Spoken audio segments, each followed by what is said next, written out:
The Joyful Friar podcast is made possible by the generous support of our friends. To support the podcast, please visit nathan-castle.com and donate today. Hello and welcome to this episode of the Joyful Friar podcast. I'm Father Nathan Castle, your host. Today I'll be starting a new trilogy. You might be familiar with the Afterlife Interrupted series Over My Shoulders, book 3, the most recent. And in those 3 books, we tell stories of people who brought a dream that contained something traumatic, usually their death, the death of the person that we're going to be helping. On this podcast, we often introduce stories that are not in any of the books, as we'll do today. This one, I really love this story. It's one that came during the night of March the 5th, 2025. And about a month later, 2 of my prayer partners, Karen and Dave, and I got together and went into protected prayer with the angels and saints and asked how we could help. And this is how that unfolded. This is the story as I received it in a dream and wrote it down as quick as I could. I was in the home of a teenage girl who had become pregnant by her older sister's boyfriend. The home was a series of interconnected houses occupied by older relatives. They may have been Italian or Eastern European. There was a lot of fear and shame in this story. They were proud, wealthy people. They gave me a tour of some recently built addition to their property, and I awoke. Well, that's all we had to go on.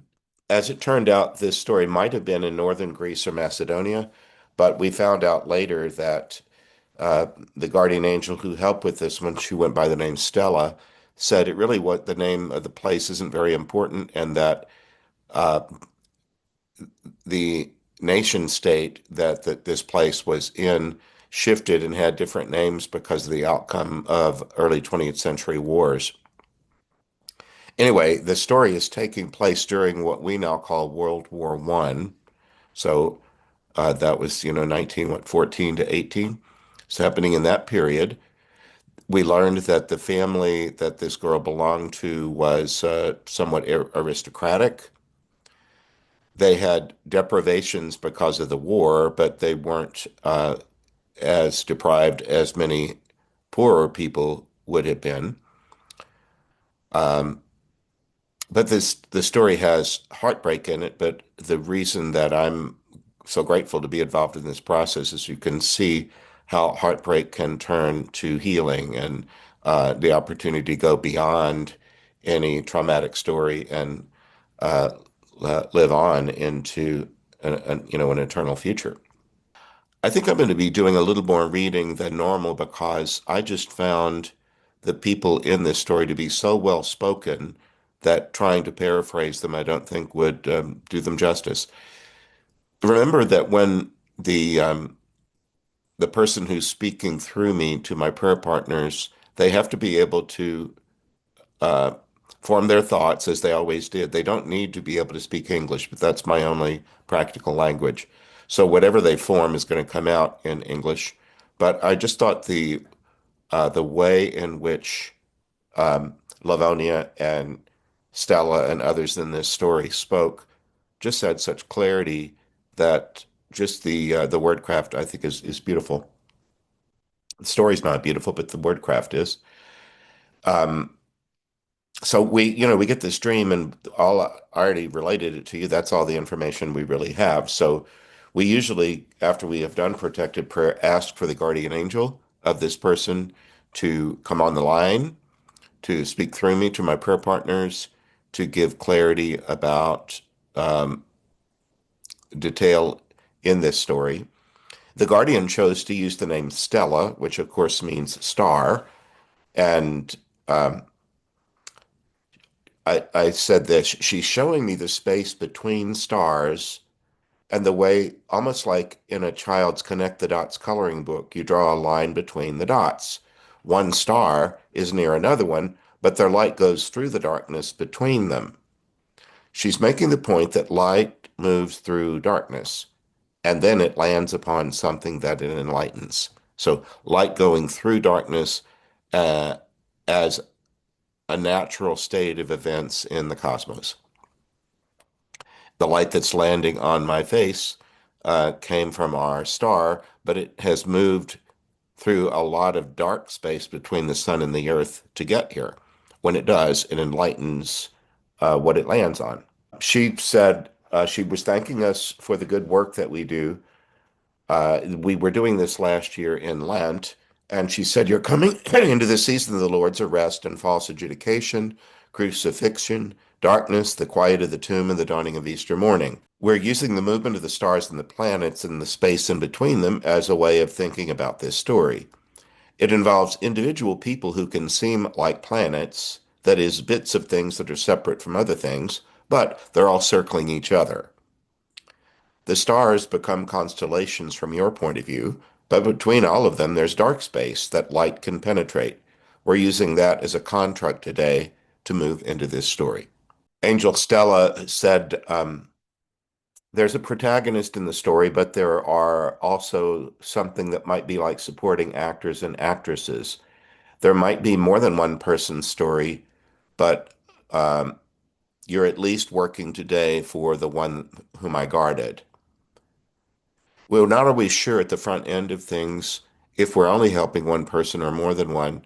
And even the guardian said, well, I can't say because that hasn't happened yet, and we'll just see how it unfolds. Sometimes the progress that one person makes in this process somehow benefits others who end up moving with them, or somehow they're ready for this kind of movement.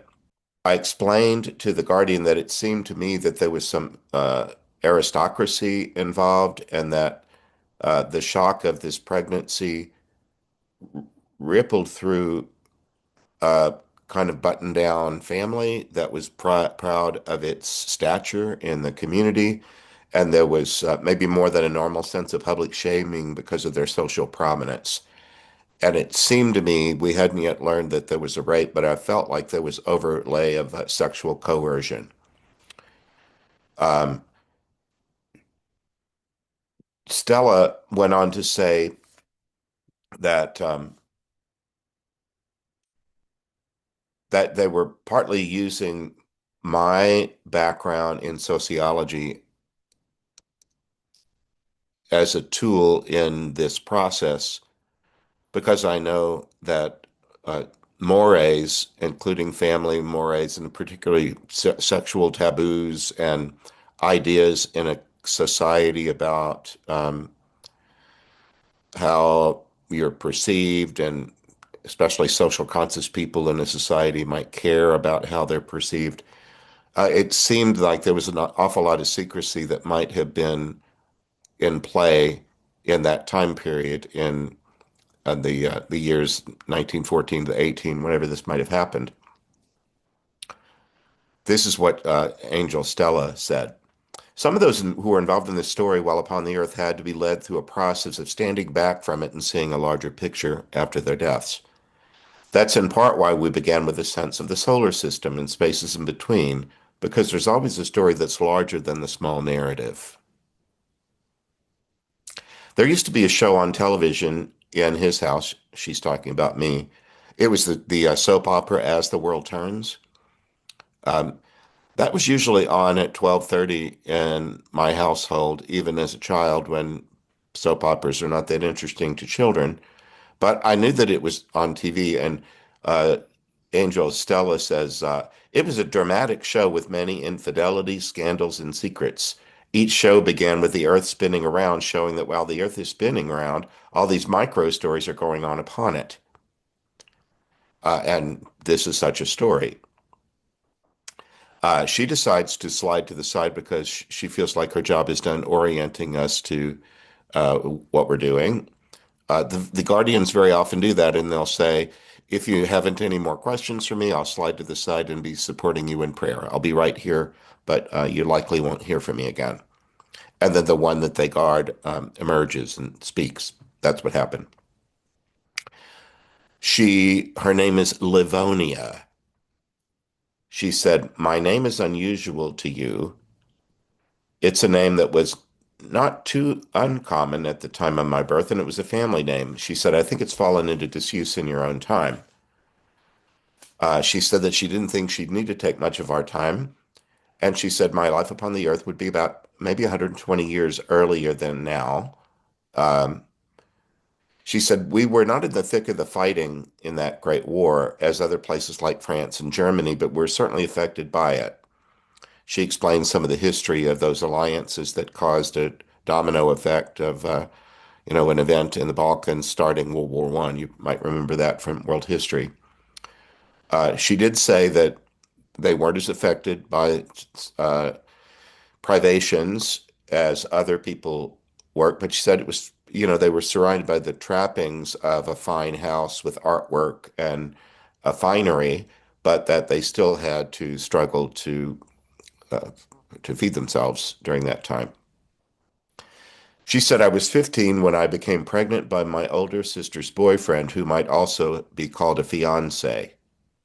There was still something left of that older custom of arranged marriage.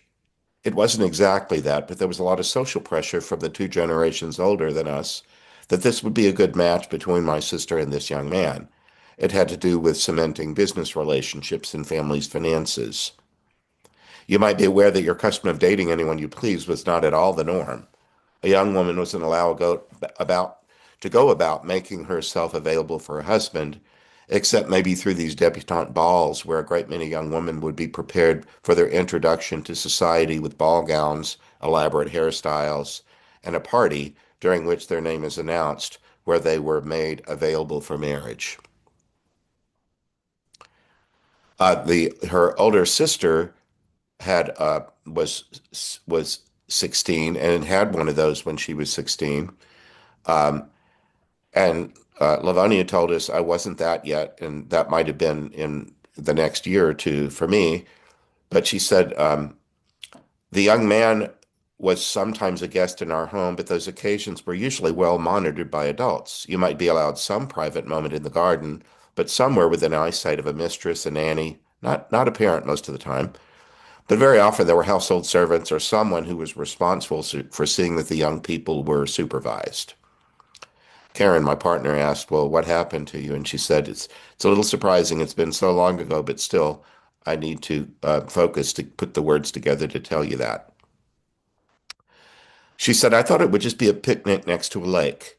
The idea that this young man was so near being affianced to my older sister that he was given some individual time with members of the family that he would be marrying into.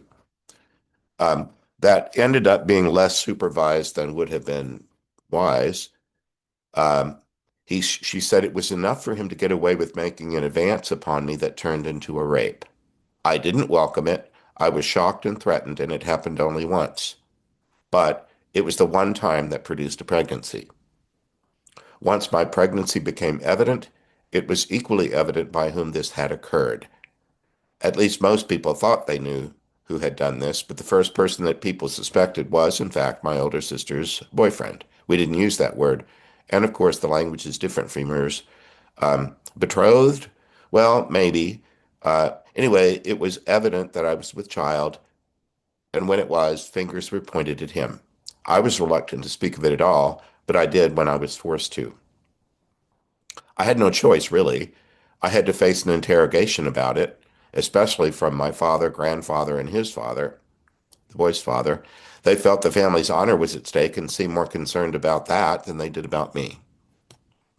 Well, that's tragic when that happens, when something as painful as, sexual exploitation like this, a rape, that the family's honor was more an issue. But anyway, she said, then there was my sister's rage that I must have been the vixen that seduced her man, which was never true. But the family wanted it all to go away. They tried to do that, she said, by removing the child from my womb in a secret illegal procedure went wrong and caused my death. Karen, my partner, said, "Oh my, that's so sad." Well, she said, I died at 15, but many of the others lived different life courses in spans of years, but everyone in this story has died years ago. It did happen, 120 years ago. Karen asked, what is the passage, your own sense of the passage of time? And she said, well, I'm having to reach back across time, even though you might think that it stops when a person dies. There's still something that feels like the passage of years. I was mercifully allowed to fall asleep and stay asleep. So I didn't have to endure the trauma of having a wakeful, ongoing knowledge and memory of everything that had happened. I think that's important. There's not a one size fits all afterlife. And I've done enough of these, something like 700 of them now, that once in a while you get one like this where a person went unconscious and stayed that way because apparently it was best. She went unconscious, and so was there the Holy Spirit, or however you want to think of it, uh, was the Spirit of God in charge of the moment of coming awake? I'd like to think that, but that goes a little bit beyond what she spoke. She just said, well, I was asleep for a long time. I slept until I awoke, and then gradually helpers came to me in something that felt like the house I had grown up in before all this happened, which had been a safe and happy place. It became something different after my pregnancy became public knowledge. It didn't feel at all safe after that. There was too much anger and blaming and shame. But they came to an earlier time in my life when I felt safe and whole and surrounded by loving care. They made it enough like that while also making sure that I understood it was a different place than that. Well, sometimes when I'm asked to counsel others and they have a disturbing story, I do essentially the same thing. After I've heard the story, I'll invite the person to say, let's travel back a little bit before that trauma or before that bad thing happened. Uh, can you can you tell me of a happier time in your life? So you can sort of establish a peaceful baseline. That's what happened here. They just took that earlier part of my life where I felt safe and loved, and then they created something analogous to it here. And then they made it clear that this series of events was in some ways accidental and was not essential to my personhood. That is huge. Sometimes when something happens to us, um, we can think that now it gets to define us. It's part of our identity ever after. And when it's something like as awful as rape, that can be really dangerous. It can really drag a person down, not just around the events of that, the time that that occurred, but then for a long time after. Anyway, I'll repeat that sentence. They made it clear that this series of events was in some ways accidental and not essential to my personhood. I'm trained in Aristotle and Thomas Aquinas, and they would say exactly that, that that I have traits and attributes that are about me, like I am a man, that is substantial, that hasn't changed over the almost 70 years that I've been here. Look at my hair color, though, and it has changed several times and is now all completely gray. That's an accidental characteristic of my personhood. It's not as essential to me as my masculinity and my status as a human person. Anyway, they wanted me to know that I could be a person.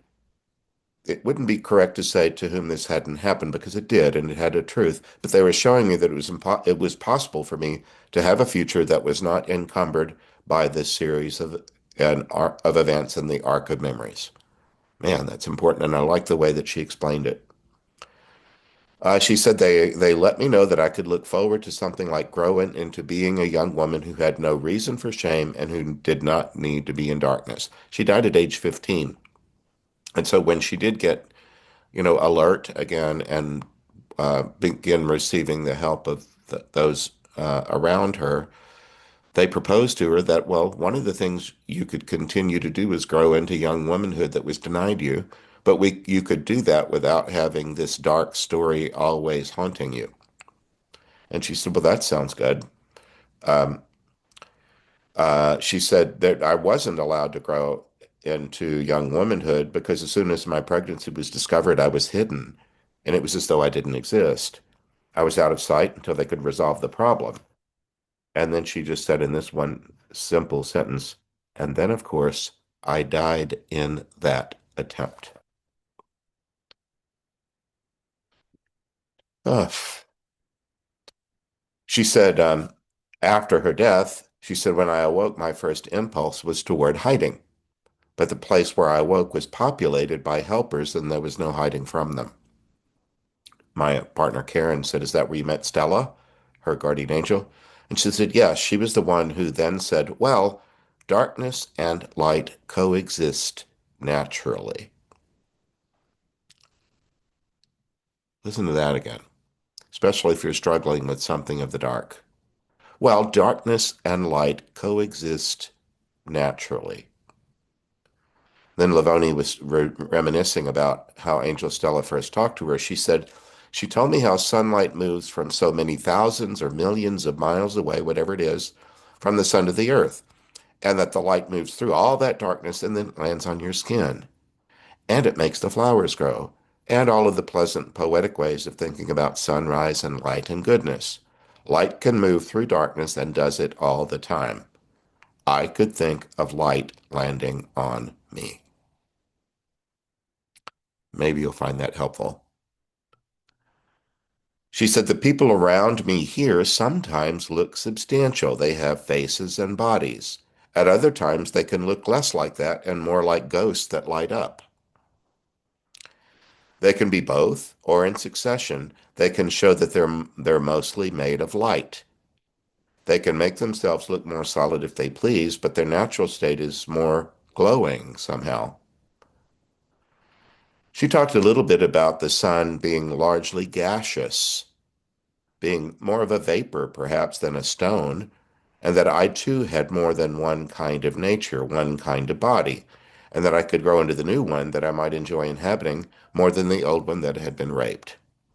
Isn't that fascinating? That's why I'm sharing it with you.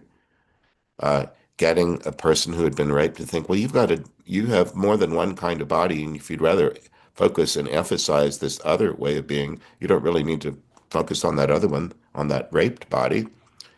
She said, I didn't need to default to a form of being that had memory. It was natural to me to be this other thing like they demonstrated. They showed me lessons about how to imagine myself being this lovely light and then become it.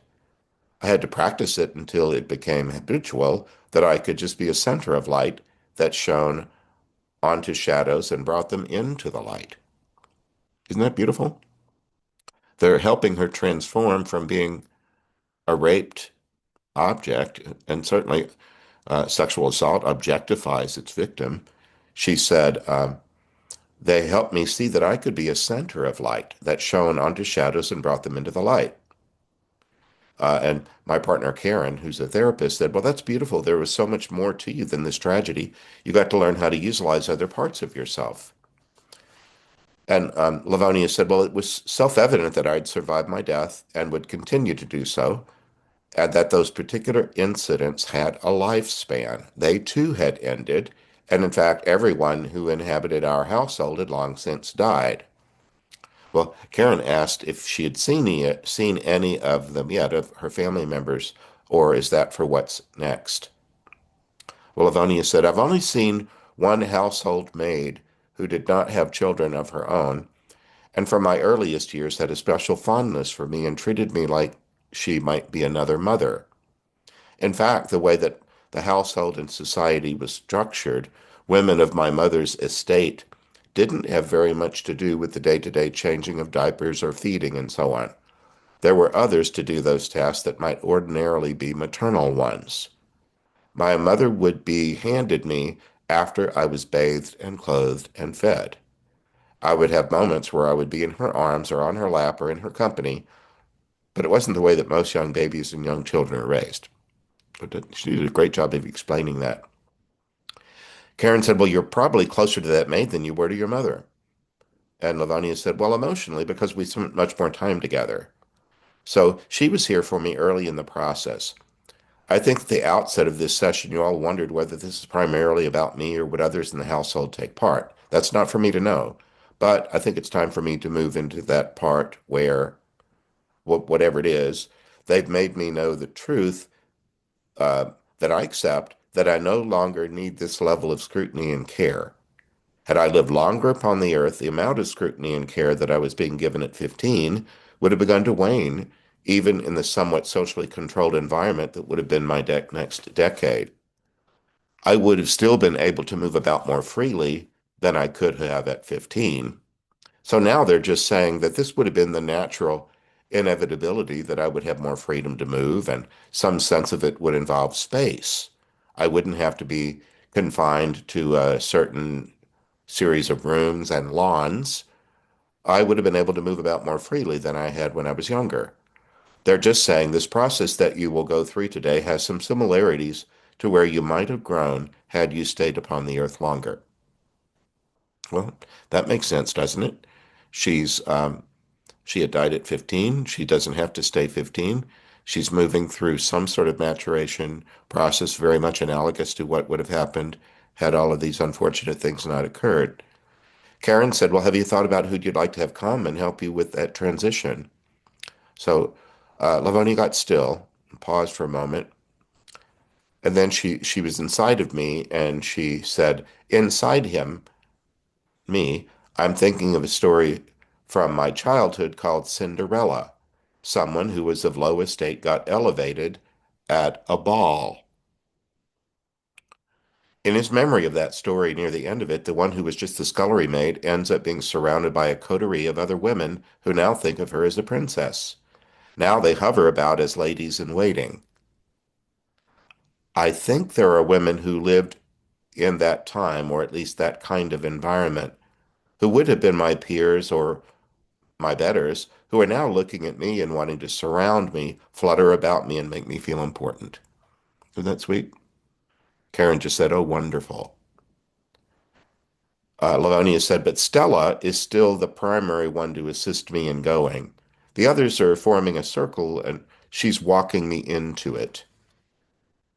Karen said, well, we're so excited for what's ahead for you. And Livonia said, well, there's still work to be done because there was so much darkness coming from different directions, but some of it, people weren't entirely free to behave as they did. They felt like they needed to conform to social constraints that perhaps no longer pertain. Maybe they can look at where they were in this story and where they might be in the new story. I think that's huge. I pray a lot because of all this activity in my dreams. I pray a lot for people in history uh, who have had some sort of difficulties that, had they lived in a different time, wouldn't have been so difficult. Social constructs change over time and in place. Anyway, she just said, uh, maybe my story will be helpful to other people who had some social constraints that affected them that don't pertain anymore. And Karen said, well, maybe not so much formality as there was in your family. And Livonia said, yes, there was so much fussiness and maybe some kind of acknowledgement on my part that sexual violence happens to lots of people, and it happened to me, and it did have a catastrophic end. It's not an isolated event in the universe, and that even that story belongs. I think that's critical. Um, if you have a dark chapter of your story, it's not necessary to try to obliterate it because it's true. It happened, if indeed it did. It's just that it can be recontextualized, healed, and it can find its place as a piece of one's history as that one, as one goes on to new freedom, where that doesn't need to be dragged along as a constant unpleasant companion. She said there are other people I might even be able to help or belong to because of that sad chapter. So she's essentially saying, I was raped. That happens to a lot of women. Um, Maybe I'll belong to them in a way that I can help them. But whatever I go, there'll be light and more light and more light. Well, she's matured, hasn't she? I only know through this one little context, but she's taking that dark, dark chapter in her life and saying, well, now this can be the raw material of goodness for other people. Somehow this will be turned from darkness to light because darkness moves through light. Could that happen with any darkness that feels like it continues to have power over you in a way that constrains you and saddens you? Is there a way that you could turn this over to the spirit, however you do that, and say, I would like to surrender this story to healing and see if maybe it can come, this dark chapter can come the raw material of something better? Well, Karen said, well, we're so happy for you. And Livonia said this, well, with that, it's not exactly walking because I don't exactly have feet. It's more like gliding into the next space. Karen said, well, that's wonderful. It's great to meet you. So they depart. We said a short prayer of thanksgiving. And then we sometimes do a little bit of debriefing before we end the session completely.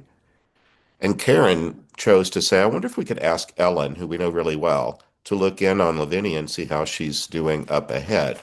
Ellen was in one of our books, and she told the story of being a woman who was divorced after a long marriage, lived in a country club, um, eventually made a little bit of an effort to invite a man over for dinner at her house, a member of their country club, and he raped her in her own house. And you might go into that story. It's in one of the books.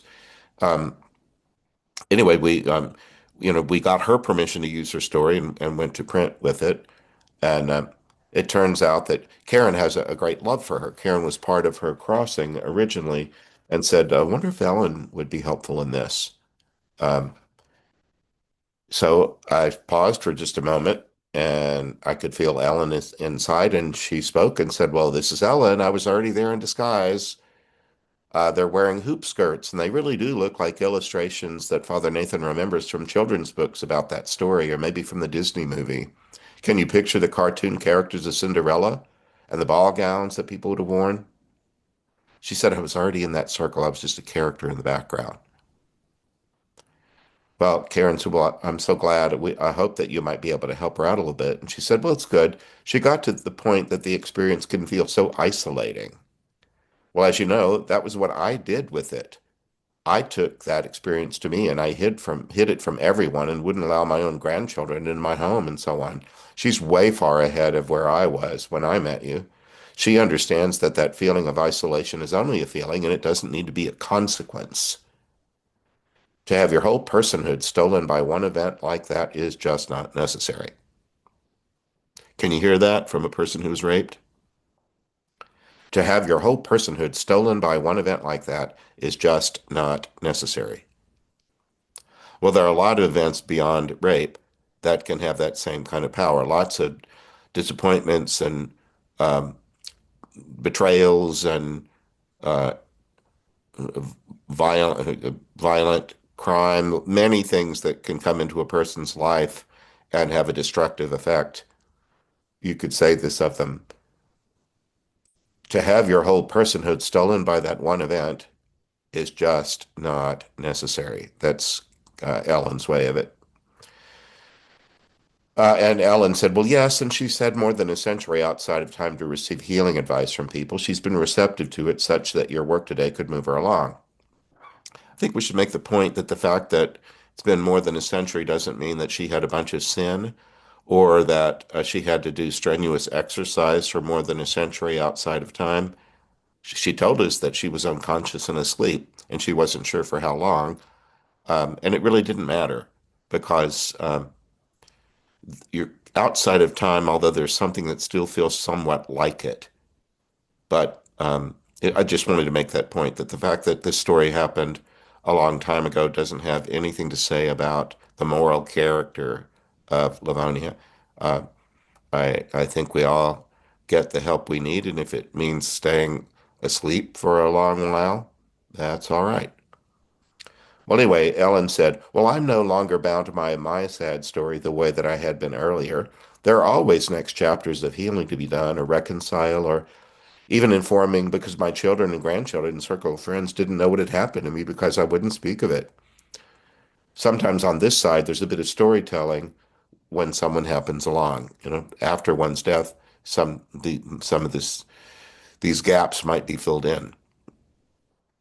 Here, there aren't that many coincidences. It just seems like people arrive at a time when it's timely for them to, and you can engage in conversations that just didn't happen earlier. Well, Karen thanked her for being there and being in Livonia's circle. And Ellen said, well, so many unexpected things happen here, but it's not that different from life upon the earth. If you let yourself be open to new experiences to engage them, that's part of what I quit doing. But it's not that I didn't do that for most of my life. It's just that after her rape, I did move that way and make it secret. And it wasn't even a completely free choice. I created a story in my head that there was no other option except to hide and isolate. And Karen said, for safety. Ellen said, I think I'm going to be on my way. And that was that. Well, when we do these stories that we end up sharing in a book or on a podcast, we only do that after we've gone back a second time in protected prayer and not with a bunch of idle curiosity, just with politeness and courtesy, respect for another person's story, and say, Livonia, may we use your story? And they move through and they greet us. Oftentimes there's been the passage of months or years, and we might do a little bit of a check-in with one another the way you might when you reunite with someone whom you haven't seen in a while. What's new? Well, very often we get a little bit of what's new, and we get a peek into what this next afterlife phase might be like for the persons that we're speaking with. So that'll be a part of the next couple of episodes of the Joyful Friar podcast. This one was just the first part of a trilogy telling the story. The next time we will go into um, what we call compassionate response to this story. To suffer with is compassion. Does it evoke something of a compassionate response in us? And if so, what is it and how does it move? And then the third part of the trilogy we call spiritual practice, something that comes from my Catholic Christian upbringing and my own way of life that somehow might be brought to bear here and might be instructive for those of you who pay attention to this podcast. So that's it for now. That's the story of Livonia, Angel, Stella, and a Cinderella ending. Remember that I pray for you regularly, whether you listen to this podcast or view the the visual on YouTube. When I pray for you, I imagine the Holy Spirit being able to reach into and scan you and be within you and find a place in you where there might be the origin of something that steals your joy, saddens you, especially something stubborn that just has stayed too long. I pray that the Holy Spirit might go to a place where there might be the opportunity to touch something that might be brought into the light, the way that Livonia described it, maybe brought to your awareness in a fresh way that gives you new freedom to operate. However it all happens, I don't need to get that in deep into the weeds. I'm just trying to say I pray for your good, for your healing, your happiness, and that if you do need to overcome anything with great power to sadden you, that like in Livonia's case, you don't have to live with it forever and ever, nor do you have to die necessarily to wait for that to be released. That could be happening now.